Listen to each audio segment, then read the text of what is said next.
on Blake Lively's claims that she was allegedly harassed by this guy when they shot the movie It Ends With Us, a film about domestic violence. And was Justin didn't harass Blake. Blake was interested in wresting control of this movie away from Justin, who was the director and the producer. She was just an actress in it. And to the point where this guy was in the basement at his own movie's premiere. And that what in fact happened was you guys were the ones out there generating negative press against Justin. You guys were the ones who were trying to ruin Justin at the Reynolds penthouse in Manhattan, where Ryan Reynolds allegedly bullied Justin so badly that a Sony representative, and her biggest takeaway was it was so nasty. There's just so much more to the story, and the media's already like self-flagellating. Oh, we were too mean to Blake. And now you see text messages from Blake Lively comparing herself. She's the mother of dragons in Game of Thrones, that she too has her dragons, Ryan Reynolds and Taylor Swift. What Brian Friedman alleges is, and that they are powerful advocates for her. You'll go along or I'll unleash my dragons on you, you loser who no one's ever heard of. I can't believe neither side is like giving in. They're like digging in further. Baldoni is going on the offensive. He just launched a website containing 168 pages of documents and texts. Hollywood's latest adaptation of the best-selling novel, It Ends With Us, was supposed to be a heartfelt blockbuster. Instead, it's morphed into a media hurricane that no one saw coming. The film, directed by Justin Baldoni and starring Blake Lively, is already out, and critics and audiences are panning it as a flop. Making matters worse, Baldoni and Lively are embroiled in lawsuits against each other. Swirling rumors suggest possible jail time for Lively, and a gag order that might have prevented public mudslinging has been flatly denied. Throw in a New York Times expose that some say unfairly targets Baldoni, and you have a situation so messy it might eclipse the drama on screen. I defend Justin Baldoni in this lawsuit with Blake Lively because I think she's horrible and she's made up this whole thing because she tried to steal his movie. But he is the most overly feminized man I've had to endure in recent history. Everything he says is self-flagellating over the fact that he's a man. But he's, to me, is sort of the embodiment of what happens when you totally emasculate a man. And then she continued, she took that stiletto and stuck it in his heart when he was down there self-flagellating, being so sorry for anything having to do with his testosterone. Baldoni just launched a website filled with jaw-dropping documents and text messages supporting his claims. So how did we get here? The kind of lawsuit that is full of evidence, documents, which prove exactly what she did to take over the movie and used her PR people to try and destroy Justin. And we're carefully considering other people that will be sued also. Ryan Reynolds, for sure. When word first broke that It Ends With Us, a novel known for its gripping emotional themes, would be adapted, fans rejoiced. The original announcement felt like a dream collaboration. Justin Baldoni, lauded for his sensitive directorial style, and Blake Lively, whose red carpet fame often outshines her on-screen performances. It is important in times like these to have a distraction. And that's why I want to personally extend my gratitude to Justin Baldoni and Blake Lively. Thank you for providing us with that distraction. I'm grateful. I think we're all grateful. And While some questioned Lively's capacity to tackle the novel's heavy subject matter, calling her a C-list actress in a role meant for a more nuanced performer, optimism ran high. Yet almost from the outset, insiders whispered about clashing visions. Baldoni wanted a raw, emotional depiction faithful to the novel. Lively, rumored to be injecting comedic flair and glam, seemed to push for a more mainstream vibe. A theory right now amongst popular, podcasters is that she fell Blake for him. Fell for Justin. Mm-hmm. He rejected her. I think this theory is a bit reductive. I think that this is just a woman's revenge because she was scorned, I think is wrong. I don't know that it always has to be about, she fell in love with him.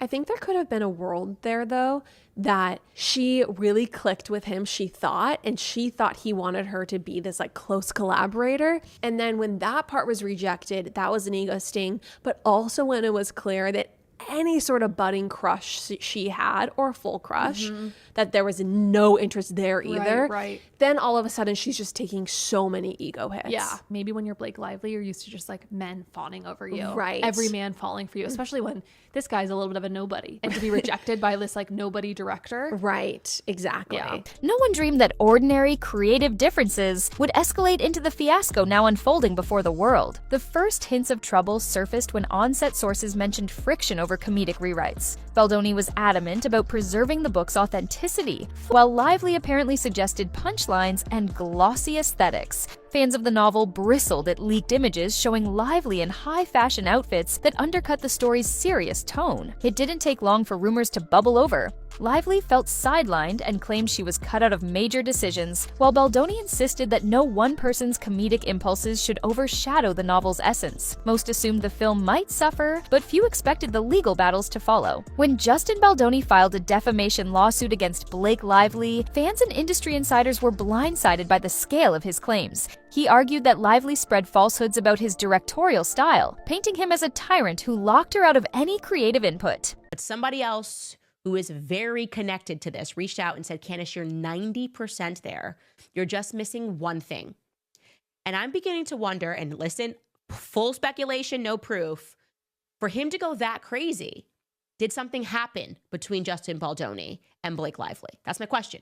Baldoni insisted that these allegations hurt not just his professional credibility, but also the film's box office potential. A typical defamation suit in Tinseltown is dramatic enough, but Baldoni's took it a step further. Seeking an enormous sum in damages, he signaled that he wasn't about to let unflattering rumors slide. Then came Lively's countermove. Her own lawsuit against Baldoni, claiming he bullied her on set and prevented her from performing at her fullest potential. Suddenly, this was more than just a spat. It was an all-out legal war. Despite the mounting legal drama, the studio pushed ahead with the film's release. For many fans, this was a chance to see whether the adaptation had any of the novel's emotional power. The verdict? An overwhelming sense of disappointment. Critics slammed the movie's inconsistent tone, a jarring blend of tearful confessions and misplaced humor that clashed with the book's raw themes. Box office numbers further underscored the film's failure to resonate. That left everyone asking, was the movie doomed by creative clashes before it ever had a chance? The fiasco overshadowed promotional efforts, with Baldoni and Lively's legal brawl dominating headlines. Now, the film stands as a cautionary tale, serving up cringeworthy proof that behind-the-scenes chaos often results in an on-screen misfire. In a desperate attempt to stop the public mudslinging, one side, insiders hint it was Lively's team, requested a gag order to bar both parties from speaking out. The court refused, keeping the door wide open for daily bombshells from either side. The result: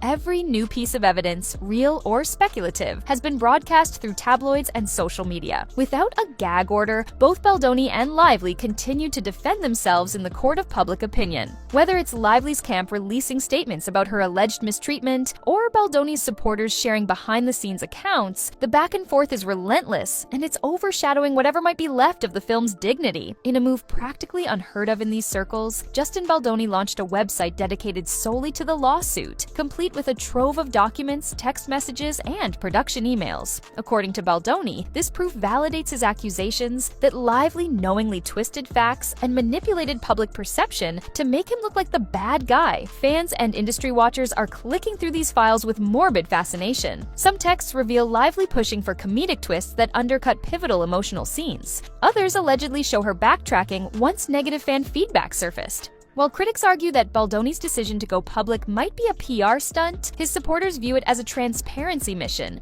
He's laying it all out so the truth can be seen. Enter the New York Times, a publication typically revered for high-standard reporting. In a twist that has Team Baldoni crying foul, a recent feature piece seemed to heavily side with Lively's narrative, painting Baldoni as an unyielding force who bullied a struggling actress. Baldoni's supporters call it a smear campaign, claiming the Times article cherry-picked facts and omitted critical information found on Baldoni's new website. The article sparked a wave of social media backlash. Some labeled Baldoni uncompromising, while others pointed out the Times' track record of occasionally running pieces that spark controversy. This text from Blake Lively is insane. If you knew me in person longer, you'd have a sense of how flirty and yummy the ball busting would play. It's my love language, spicy and playfully bold, never with teeth. What? It's a crazy text. What are you insinuating? Like, is that a joke? Yeah. I was blown away reading it. I really was blown away, and honestly, weirded out.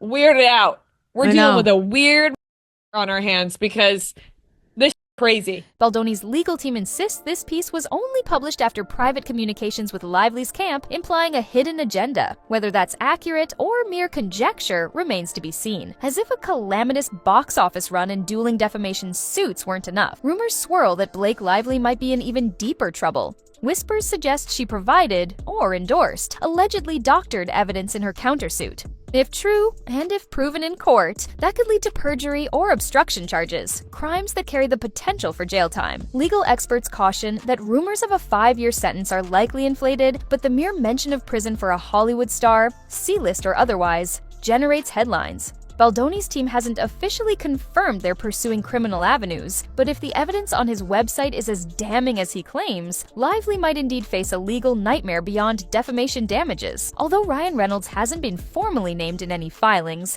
his comedic fingerprint hangs over this entire spectacle. Sources claim Lively sought her husband's input for comedic beats, hoping to lighten the film's heavy subject matter. Once fans slammed the adaptation for glossing over critical emotional themes, references to Reynolds' influence disappeared overnight. Some wonder if Reynolds will get pulled into the lawsuits, either as a witness or an unwitting participant in script rewrites. For now, he's on the sidelines. Though that hasn't stopped the rumor mill from speculating about cryptic text messages tying him to the comedic push that Baldoni claims undermined the novel's integrity. At the heart of It Ends With Us is a story about vulnerability, growth, and intense emotional reckonings. Fans who yearn to see these themes on screen are devastated that the adaptation fell flat. They're even more alarmed that the drama continues post-release. Instead of celebrating a profound cinematic experience, audiences watch as two Hollywood figures sling accusations about comedic rewrites, malicious gossip, and potential felony charges. For a film that promised soul-stirring performances, the real spectacle has become the daily feed of legal developments. What stings the most for many fans is the sinking feeling that the movie's failure could overshadow the novel's deeper messages indefinitely. The release of It Ends With Us was supposed to be a celebration of a beloved novel's transition to film. Instead, it has morphed into an ongoing saga of lawsuits, countersuits, a scathing New York Times piece some call a smear campaign, and a new website brimming with evidence that might seal someone's fate.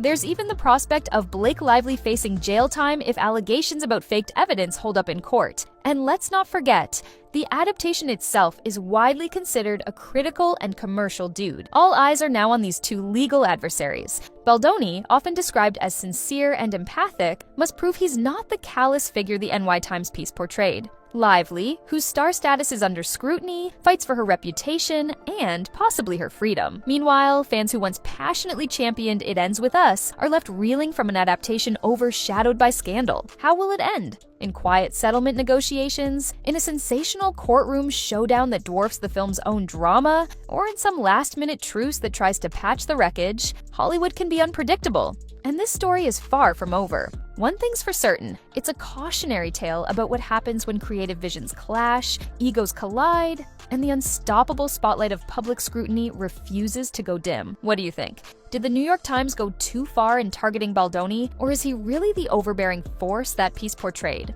Could Blake Lively actually face jail time if those rumors of falsified evidence turn out to be true? As the story continues to unfold, there's always more to discover. Thanks for tapping in now.